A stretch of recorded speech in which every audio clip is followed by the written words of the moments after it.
Welcome to NG Stories. Please like, share and subscribe for more amazing videos. 4 साल के बेटे को टुकड़े टुकड़े काटा, दिल निकाल कर बंदा बैरागी के मुंह में ठूंस दिया। मुगलों ने 700 बैलगाड़ियों में भरे सिखों के कटे सिर दिल्ली में घुमाए। 27 अक्टूबर 1670 को जम्मू कश्मीर के पूंछ में श्री रामदेव के घर एक सामान्य हिंदू परिवार में लक्ष्मण देव उर्फ बंदा बैरागी का जन्म हुआ था। वे बचपन से मल्ल युद्ध और कुश्ती में दक्ष थे। एक दिन शिकार खेलते समय अनजाने उन्होंने एक गर्भवती हिरनी पर तीर चला दिया। इससे उसके पेट से एक शिशु निकला और तड़प कर वहीं मर गया। ये देखकर उनका मन खिन्न हो गया और वे घर छोड़कर तीर्थयात्रा पर निकल गए। उन्होंने अनेक साधुओं से योग साधना सीखी और फिर नांदेड़ में कुटिया बनाकर रहने लगे। एक दिन सिखों के 10वें गुरु गोविंद सिंह उनकी कुटिया में आए।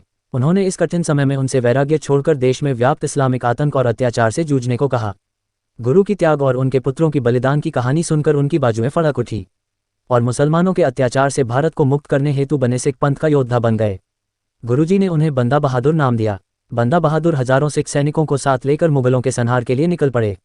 उन्होंने सबसे पहले श्री गुरु तेग बहादुर जी का शीश काटने वाले जल्लाद जलालुद्दीन का सिर काटा। फिर गुरु जी के दोनों छोटे पुत्रों को जिंदा दीवार में चिनवाने वाले सरहिंद के नवाब वजीर खान को मारा। इससे चारों ओर उनके नाम की धूम मच गई। बंदा बहादुर की वजह से मुगल सत्ता कांप उठी। मुगलों को लगने लगा एक और शिवाजी पैदा हो गए।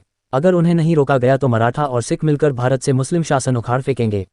इसलिए मुगलों ने फिर वही पुरानी फूट डालने की नीति अपनाई और अफवाह उड़ाई गई कि बंदा सिंह खुद गुरु बनना चाहता है और वो सिख पंथ की शिक्षाओं का पालन नहीं कर रहे हैं। मुगलों ने उनसे इस्लाम कबूल करवाने के लिए अनेक हथकंडे अपनाए।